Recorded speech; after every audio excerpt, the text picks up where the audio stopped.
Obwakabaka bwa Buganda nga bukwataganyeeko n'ekkanisa y'Omusumba Kayanja eya Miracle Center Cathedral batuuse ku ntegeeragana ey'okukuuma ennyanja ya Kabaka nga bakolera wamu. Kakati ejjudde ettaka lyonna erivudde mu bitundu byonna ebirinaanyeewo.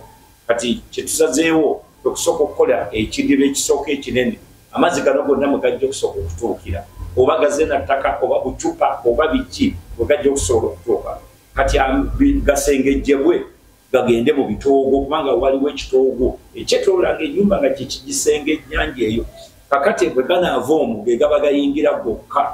Omusumba w'ekkanisa eno eya Miracle Center Robert Kayanja yayatudde ekyama kino n'agamba nti obwakabaka bwa Buganda nga buyita mu Katikkiro Charles Peter Mayiga n'ekkanisa eno balina kye batuuseeko okulaba ng'ennyanja eno bagikolako bombiriri okusobola okugikuuma. Katikkiro namukubira essimu n'enjogera naye n'ampa Minisita Anthony Wamala era minisita oyo twogedde naye yajja wano ne twogera n'ettiimu ye yonna era pulaani tugirina tugenda kuba n'olukuŋŋaana olunene ennyo n'aba stakeholder bekikwatako abeetoolodde ennyanja eyo bonna n'aba KCCA kubanga ekibuga Kampala kifugibwa aba KCCA era nabo tuli nabo Engineer Ssemwogerere tubadde yajjako na wano nga tusobola okutula ku nsonga eyo tugenda kubeera mu lukuŋŋaana olwo lujja kubeeramu bannaffe aba St. Lawrence abafe aba wano aba Popopo n'abalala bekikwatako kubanga bonna bakwata ku nnyanja eyo. Nga abantu bangi basuula kasasiro mu nnyanja eno ekyongedde obukyafu mu nnyanja eno nga n'obulamu obusangibwa mu nnyanja eno bungi butandise okukosebwa. Omusumba Kayanja olwaliro mu kusaba okwa Pasika mu kkanisa eno gy'ayitidde n'agamba nti buvunaanyizibwa bwa bannayuganda bonna okukuuma obutonde bw'ensi.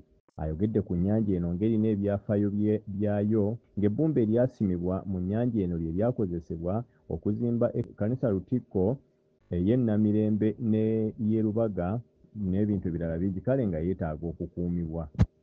Ennyanja eyo abatagimanyi yabyafaayo nnyo kubanga ebbumba eryavaamu lyazimba ebintu bingi ebitwetoolodde ate era na revival y'abalokole ab'omwoyo eyasooka wano mu kitundu baabatirizangawo ku Kayanja ey'omukyala Dawuda eyajjanga aba Elimu Pentecostal Church eri wali wansi ku lubiri nga wali so olabira ddala nti okutufaako eyali ennyanja kati efuuse ekidiba ogenda ogitunomya ekireseewo ekizibu ekyo nti emyala gyonna bwe gyonna bamaze okugikola kati amazzi gonna gayita wano ku sipiidi yiriyiri gonna ne gagenda ne gayiika mu nnyanja yaffe nnyanja ya Kabaka.